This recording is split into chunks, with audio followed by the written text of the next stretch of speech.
Hi guys, Arthur here from Homeowner 2i. Guys, in this edition of The Crap I See. So this is a toilet flange and you can see the light from the flashlight is reflecting from the water in the pipe.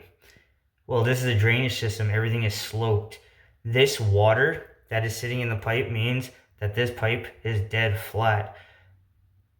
There's going to be drainage issues with this toilet because it's dead flat, and it's dead flat for probably about 10 feet until it hits the stack. Okay, a couple of the other minor issues here.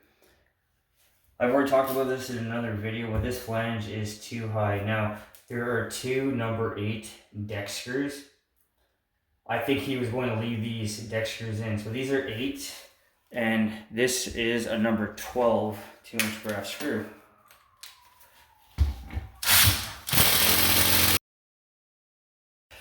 Alright, for the brass screws, I use number 12. They have a nice big head that you want to catch around the hole. Number 8s are too small. I question if he's going to put the other screws in. But whatever you see with this install, first of all, the flange screws are too small. They're not brass. By our code, they need to be brass.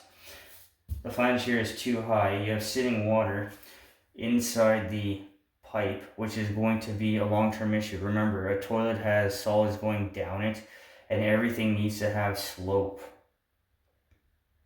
How do you fix this? Really, at this point in time, it is going to be so incredibly expensive downstairs to roof out drywall to re-slope this properly.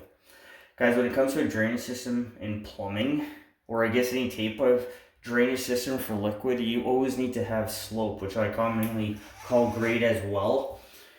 If you don't, then you're going to have slow draining fixtures, you're going to have backups, and you're just going to have problems.